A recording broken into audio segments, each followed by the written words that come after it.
Sveiki, pradedame pamokų ciklą, kuris skirtas aštuntokams pasiruošti stojimui į gimnazijas ir šiandien spręsime Mykolo Biržiškos pavyzdinės užduoties pirmojo varianto pirmąją dalį. Taigi pradėkime. Taigi pirmoji dalis yra testinė dalis, bet kad gautume teisingą testo atsakymą, pirmiausia turime išspręsti uždavinį. Tai kiekvieno šios dalies uždavinio teisingas atsakymas yra vertinamas 1 tašku. Tai pirmoji užduotis, A dalis, jinai yra su trupmenomis ir mums reikia atlikti veiksmus. Taigi pradėkime. Pasirašome lygų ir žiūrime, ką čia turime. Mes turime užduotį iš 2 dalių, tai mes turime 1 trupmeną. Tada turime skyrybą ir turime 3 trupmenas, tarp kurių vyksta dalybos ir daugybos veiksmai. Tai nuo ko reikėtų pradėti? Tai reikėtų įsivertinti, kuriuos veiksmus pradžioje turime atlikti pirmiausiai. Tai kaip ir su paprastais skaičiais, taip ir su trupmenomis pradžioje pradedame nuo daugybos ir dalybos, kuri pas mus yra antroje skyrybos dalyje. Tai pirmą trupmeną persirašome tokią, kokia jinai yra, tai bus 3/16. Dedam skyrybos ženklą ir dabar dalinsim ir dauginsim šitas 3 trupmenas. Tai pirmą trupmeną persirašome, tada mes sutinkame dalybą. Tai norėdami padalinti 2 trupmenas, dalybą keičiam į daugybą, o antrą trupmeną apverčiame, tai iš 4/3 gausime 3/4, apverčiu aukštyn kojomis tiesiog.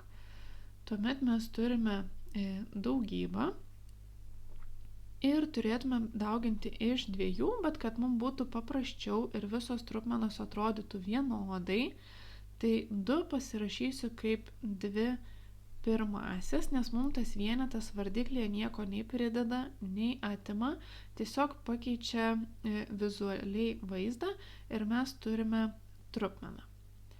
Galime pratęsti lygybę ir dabar žiūrime, ką mes turime. Tai norėdami sudauginti šitas 3 trupmenas galėtumėm suprastinti, bet galime pastebėti, kad 4x4 yra 16, o apie kuriuos čia ketvirtus kalbu, apie šitus. 4x4 yra 16, o pirmoji trupmena, kurią mes turime, 3/16, taip pat vardiklį turi 16, tai mums net suprastinti nereikia, nes vėliau mes vėl ieškosim bendro vardiklio, kuris bus 16. Jeigu dabar neprastinam, tai mums tas vardiklis ir gaunasi. Tai ką aš turiu omeny, gauname 3/16. Čia yra šita trupmena, aš ją tiesiog perrašau. Minus ir dabar dauginame skaitiklį ir vardiklį atskirai. Tai 1x3x2 yra 6, o 4x1 yra 16 ir gauname 2 trupmenas su vienodais vardikliais. Ką mes galėjome padaryti, tai mes galėjome suprastinti, pavyzdžiui, šitus 4, tai 4 dalinta iš 2 yra 2, tada 2 dalinta iš 2 yra 1 ir mes apskaičiavę gautumėm 3/8, nes 1x3x1 yra 3, 4x2x1 yra 8 ir būtumėm čia gavę ne 6/16, o 3/8 ir tada vėl būtumėm dauginę iš 2 ir gavę 6/16. Tai tiesiog reikia neskubėti visada ir kiekvieną situaciją vertinti tokia, kokia jinai yra ir pastebėti, kad ne visada reikia prastinti.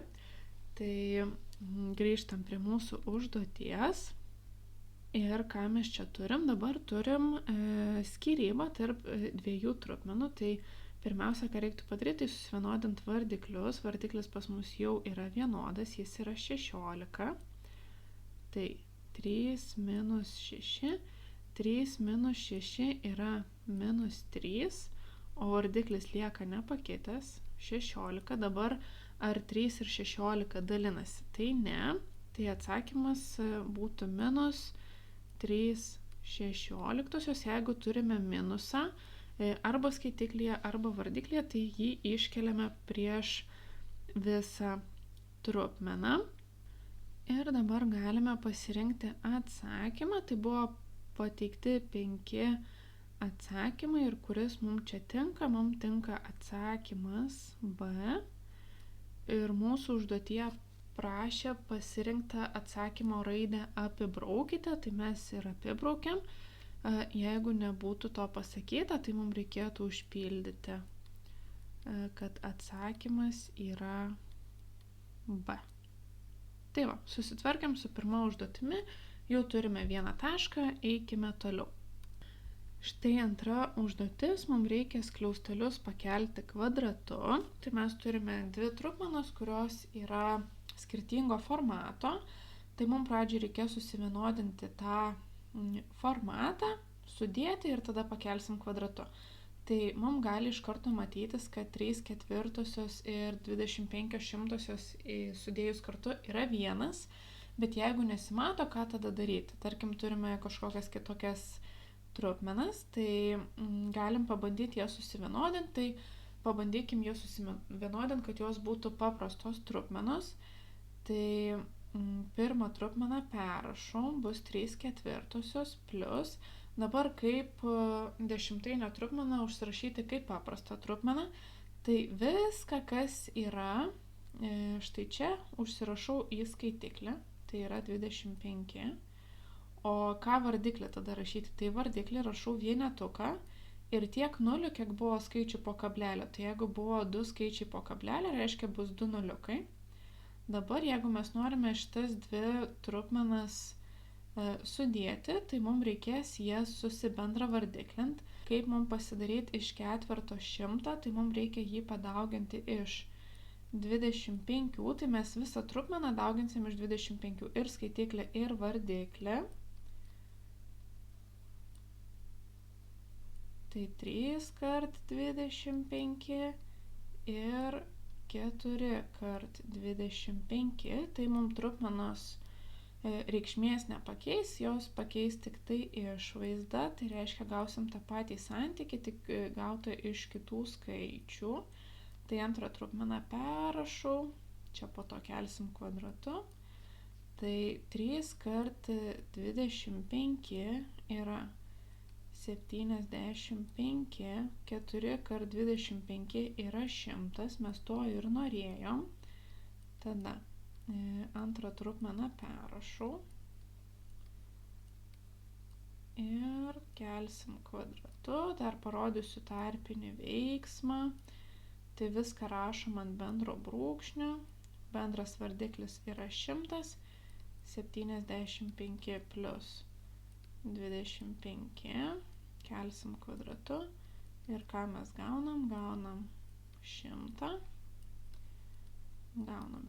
nepametam skliaustelių, kelsim kvadratu ir ką mes čia dabar matome, kad mums tie nuliukai susiprastina ir gaunam 1, kas yra 1, o 1 kart 1 reiškia, kai 1 keliam kvadratu, taip pat gaunam 1. Taigi išsprendėm, dabar žiūrim, ar turime atsakymą iš pateiktų variantų. Tai turime atsakymą, atsakymas yra A, apibraukiam, o jeigu reikėtų užrašyti, tai atsakymas yra A. Štai ir turime antrą tašką ir galime judėti prie trečiosios užduoties. Štai mūsų trečioji užduotis, mes turime kvadratinės šaknis ir mums reikia tarp jų atlikti veiksmus, bet atlikti veiksmus tarp šaknų, pavyzdžiui, jas sudėti mes galime tik tada, jeigu pošaknis yra vienodas.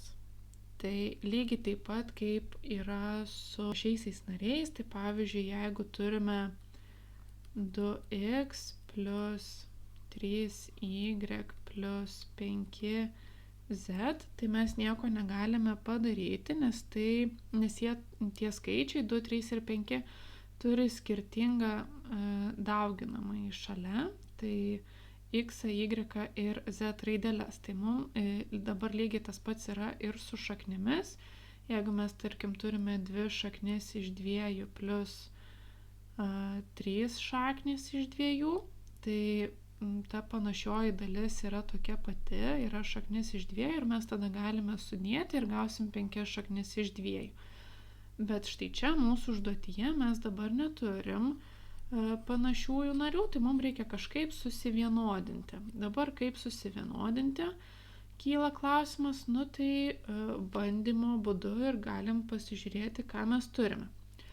Tai tarkim 18 ir 8 ir netgi 50 yra labai panašus skaičiai. Kuo jie yra panašus, tai kad jie yra lyginiai. Ką reiškia lyginiai? Tai reiškia, kad dalinasi iš 2. Tai mes galim kažkaip pabandyti užsirašyti 18, 8 ir 50 per skaičių 2. Tai tarkim, jeigu mes 18 padalintumėm iš 2, tai mes gautumėm 9. Tai reiškia 18 yra tas pats, kas 2 kart 9. Tada jeigu 8 padalintumėm iš 2, tai mes gautumėm 4. Tai reiškia 8 yra tas pats, kas 2 kart 4. Tada 50, jeigu padalintumėm iš 2, tai gautumėm 25, tai būtų 2 kart 25, 50 yra tas pats, kas 2 kart 25. Ir dabar ką daryti su 27, tai 27, žinau, kad pavyzdžiui yra 3 kart 9. Dabar kas man iš to yra? Tai ne tik tai, kad tie skaičiai 18, 8 ir 50 buvo lyginiai skaičiai, bet kai mes juos užsirašėm per dvejetą, tai mes tą antrą skaičių gavome tokį skaičių, iš kurio traukėsi šaknis. Tai iš 9 traukėsi šaknis gausime 3, iš 4 traukėsi šaknis gausime 2 ir iš 25 traukėsi šaknis ir gausime 5. Ir tada mums liko paskutinis pošaknis 3 kart 9, tai vėlgi iš 9 traukėsi šaknis gausime 3. Ir pasižiūrėkime, prie ko visą tai prives.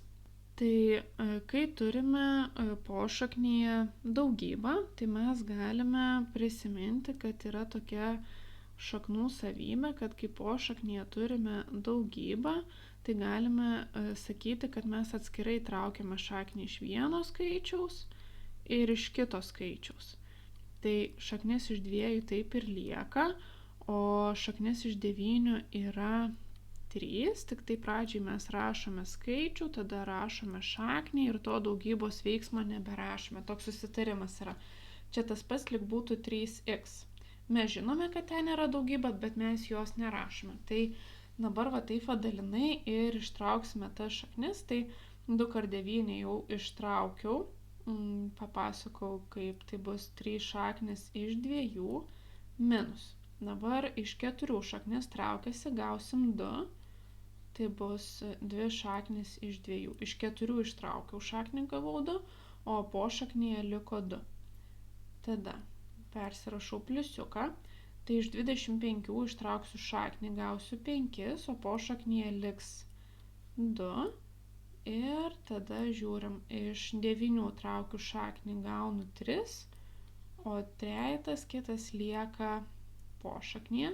Dabar, ką mes čia turim, mes galime sudėti šitus skaičius, nes jie turi vienodą dauginamąjį šalia. Tas dauginamasis yra šaknis iš 2. Tai 3 minus 2 yra 1, o 1 plus 5 yra 6. Tai bus 6 šaknis iš 2 plus 3 šaknis iš 3. Ir čia ir yra mūsų atsakymas, mes daugiau nieko kažko labai padaryti ir negalime. Ir tuoj pasižiūrėsime, ar turim tokį atsakymą. Štai yra pateikti atsakymų variantai. Tai matome, kad mūsų teisingas variantas yra D ir mums jį reikia apibraukti. Arba dar galim parašyti, kad atsakymas yra D. Na štai turime trečią tašką. Judame toliau. Štai ketvirtoji užduotis ir paskutinė šiandien.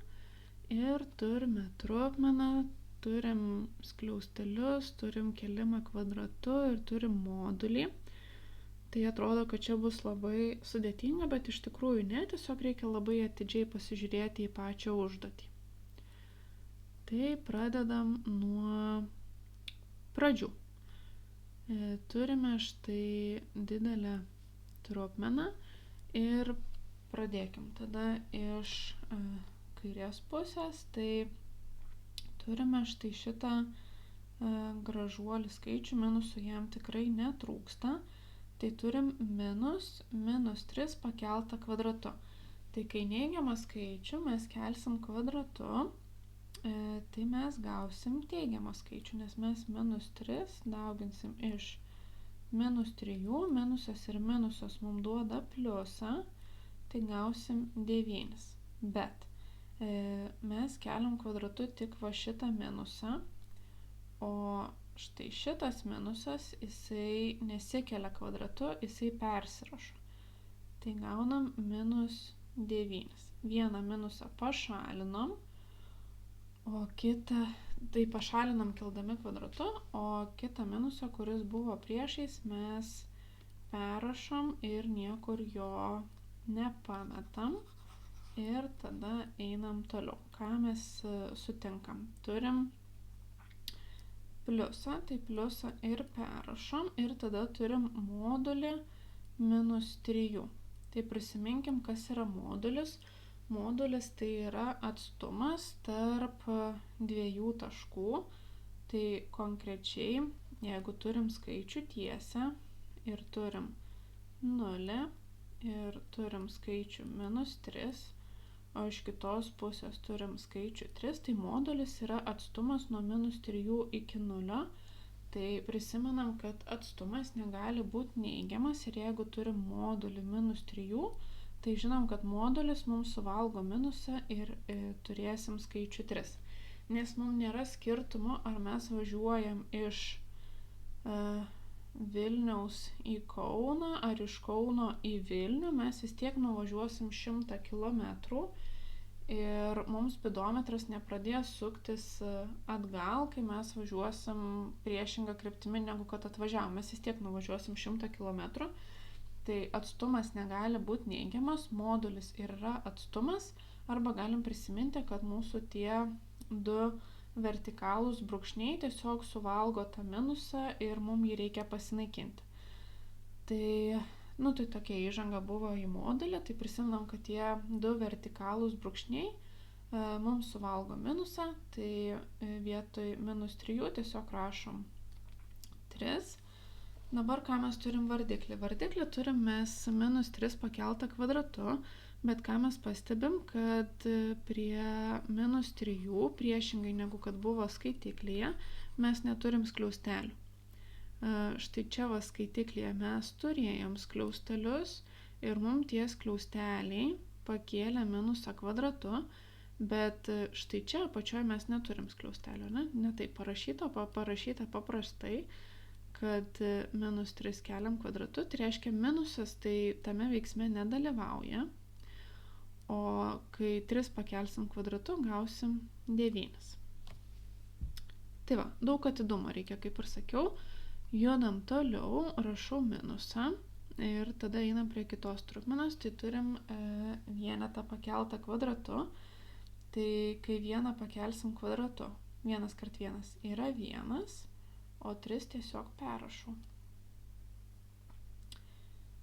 Tai va, jau kažkiek pajudėjom į priekį, rašom lygybę, einam toliau. Dabar ką mums reikia padaryti? Mums reikia apsiskaičiuoti, ką mes čia gavom, tai minus 9 plus 3.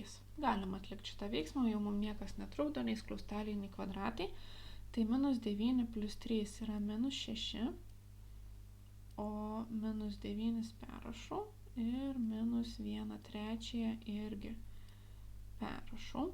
Ką galim dabar padaryti, tai matom, kad minusas dalinasi iš minuso, tai mums jie susiprastina ir tampa pliusiukais.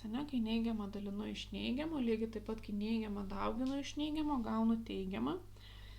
Tai turim čia pliusiukus, minusų nebeliko ir tada galima bus skaičius 6 ir 9 suprastinti, kai dalinsim iš 3. Tai pavyzdžiui, 6 dalinu iš 3 gaunu 2, 9 dalinu iš 3 gaunu 3 ir mes gavom 2 trupmenas, 2/3 ir 1/3, tarp kurių yra skyryba. Tai mums beliko tik tai ir atlikti tuos veiksmus. Tai turim 2/3 minus 1/3. Tai rašom ant bendro brūkšnio. 2 minus 1, 2 minus 1 yra 1, vardiklį perrašau, gaunu 1/3. Tikrai turim tokį atsakymą, mūsų atsakymas yra A raidelė. Tai šiandien tiek, pirmąją dalį kartu išsprendėme ir gavome 4 taškus. Jeigu šitos užduotis atrodo vis dar sudėtingos ir jum reikia daugiau informacijos, norisi daugiau pasispręsti, tai kviečiu apsilankyti mano YouTube kanale. Ten tikrai rasite įvairaus sunkumo, platumo ir įvairių temų pamokų, kur mes kartu sprendžiame uždavinius ir ruošiamės kartu stojimui į gimnazijas. Taigi sakau iki ir susitikime kitoje pamokoje.